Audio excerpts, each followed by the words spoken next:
Hello అండి, welcome back to our channel pear cooking and blogs. నేను మీ Monica. ఈ రోజు అయితే మంచి రెసిపీతో మీ ముందుకు వచ్చేసాను అనమాట. పిల్లలు కూడా చాలా ఇష్టంగా తినే బూడిద గుమ్మడికాయతో ఒక మంచి స్నాకింగ్ చేస్తాను అనమాట. సాధారణంగా బూడిద గుమ్మడికాయని మనం పిల్లలకి ఇవ్వం కదా, కానీ అందులో ఉన్న పోషకాలు ఎన్నో ఉన్నాయన్నమాట. అవన్నీ మన పిల్లలకి అందాలంటే దాన్ని కొంచెం రుచిగా వండి పెట్టాలి.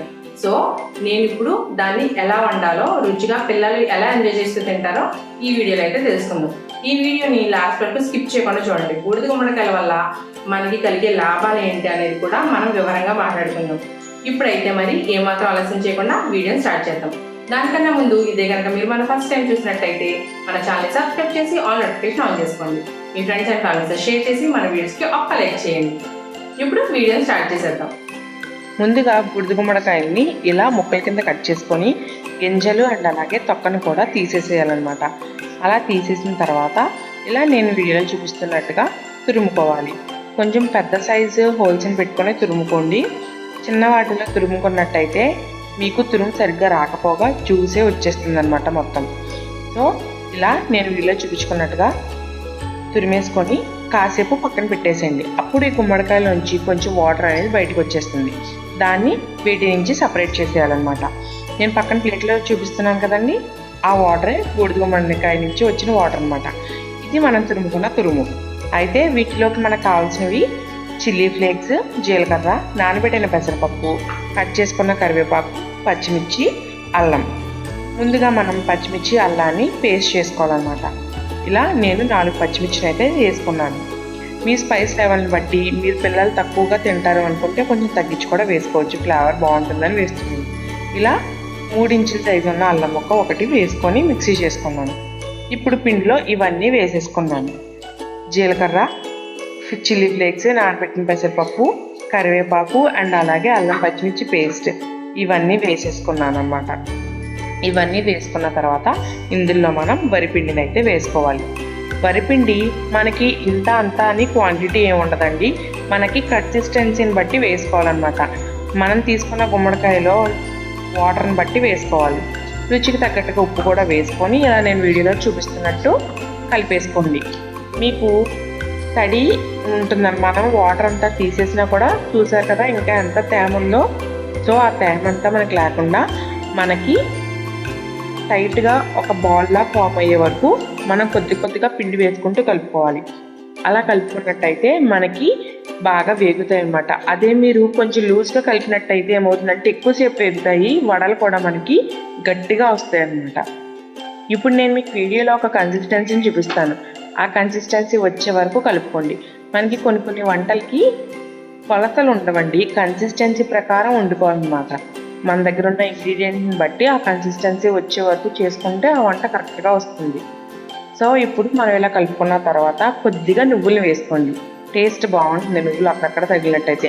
నేను 1 టీ స్పూన్ వేసుకున్నాను అంతే. ఇలా నువ్వులు వేసిన తర్వాత బాగా ఒకసారి మిక్స్ చేసేసుకోండి. ఇలా మిక్స్ చేసుకున్న తర్వాత కొద్దిగా ఉల్లిపాయ ముక్కలు కూడా కట్ చేసి అందులో వేసుకొని బాగా కలుపుకోండి. ఉల్లిపాయ ముక్కలు మనకి వేస్తే టేస్ట్ అనేది మారిపోతుంది అన్నమాట. చాలా అంటే చాలా బాగుంటుంది. అంతేకాకుండా గుమ్మడికాయకి ఉల్లిపాయ టేస్ట్ చాలా బాగా సెట్ అవుతుందండి. సో ఇలా వేసుకున్న తర్వాత అంతా మొత్తం ఒకసారి బాగా కలిసేలాగా కలిపేస్తుంది. ఇప్పుడు మీకు నేను కన్సిస్టెన్సీని కూడా చూపిస్తాను.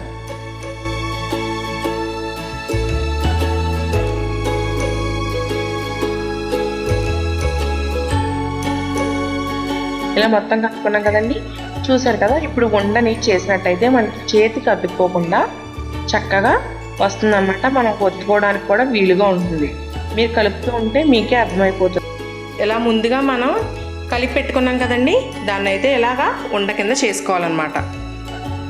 ఇలా చేసుకున్న తర్వాత ఇలా నేను వీడియోలో చూపిస్తున్నట్టు అప్పుడంలా ఒత్తుకోవాలి.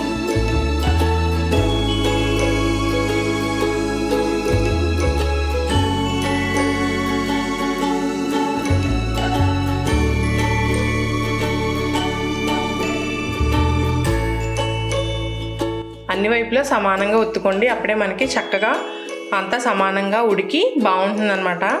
మీరు ఏమాత్రం ఒక సైడ్ లావుగా ఒక సైడ్ సన్నగా ఒత్తుకున్నారనుకోండి, సన్నగా ఉన్న వైపు క్రిస్పీగా వేగుతుంది. అదే లావుగా ఉన్న సైడ్ ఏమో కొంచెం మెత్తగా ఉండిపోతుంది అన్నమాట. ఇలా మొత్తం ఒత్తుకున్నాక మధ్యలో ఇలా హోల్ని అయితే పెట్టుకోండి, మనకి బాగా వేగుతుంది. ఇప్పుడు దీన్ని మనం ఆయిల్లో అయితే వేసేసుకుందాం.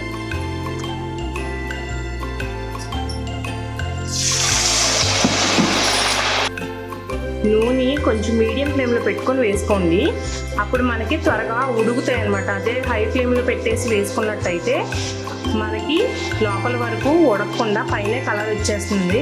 సో మీడియం ఫ్లేమ్లో పెట్టుకొని చక్కగా నిదానంగా వేయించుకోండి.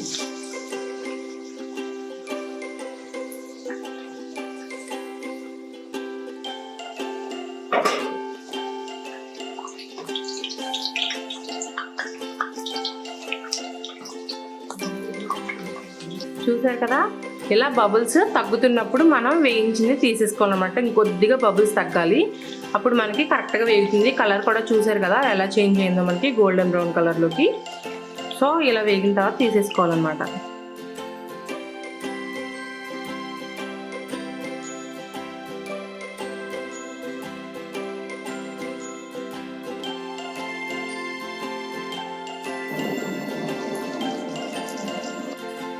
సో చూసారు కదా మనం అప్పడాలను అయితే ఎలా వేసుకున్నామో.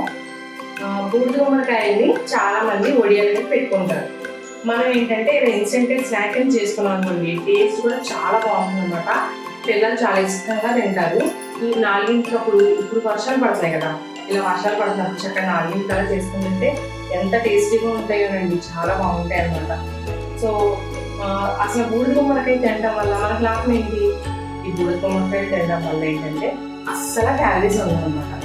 సో లో క్యాలరీ, అసలు మనం చెప్పుకోవాలంటే అసలు క్యాలరీసే ఉండమంట. ఒక పెద్ద గుమ్మడికాయ తీసుకుంటే ఒక 10 క్యాలరీస్ ఉంటాయంట. అంటే దాదాపుగా మనం తీసుకునే క్వాంటిటీ 0 అని చెప్పచ్చు. ఇప్పుడు ఈ బూడిద గుమ్మడికాయ తినడం వల్ల బాగా చలవ చేస్తుంది. మనకి బాగా కొంతమందికి మేవుడికి ఎక్కువ ఉంటుంది అంట.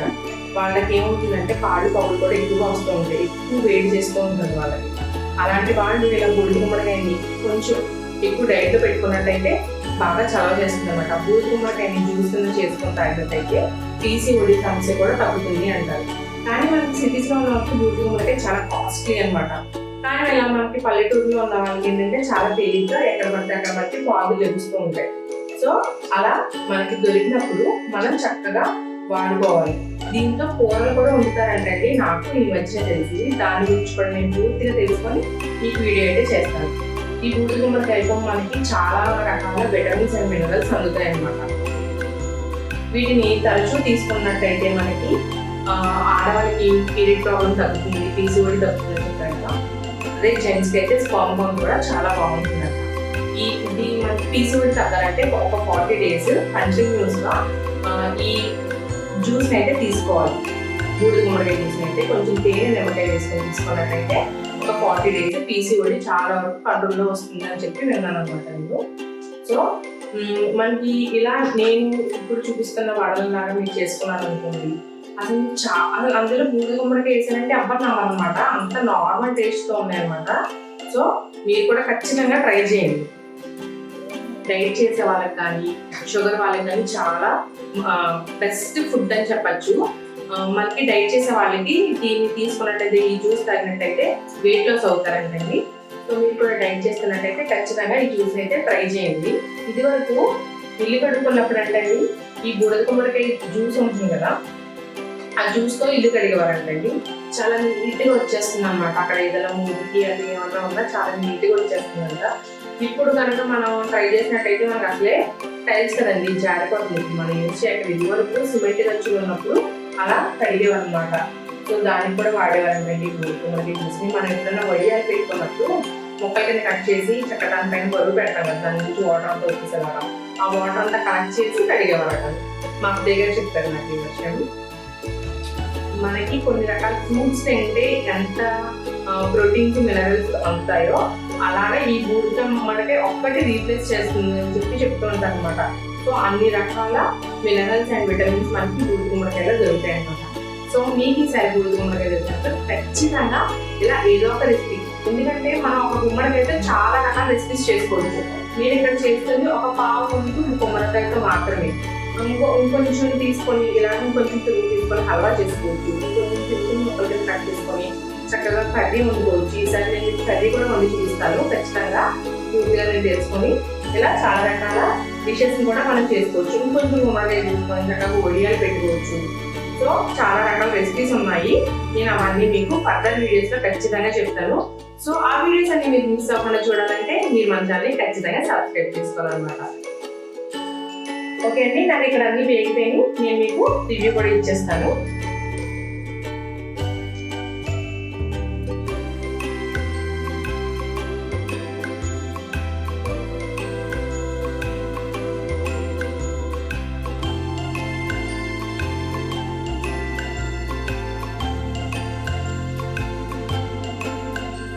చక్కగా వేగాయండి, చూసారు కదా, చాలా త్వరగా కూడా వేగిపోతున్నాయి.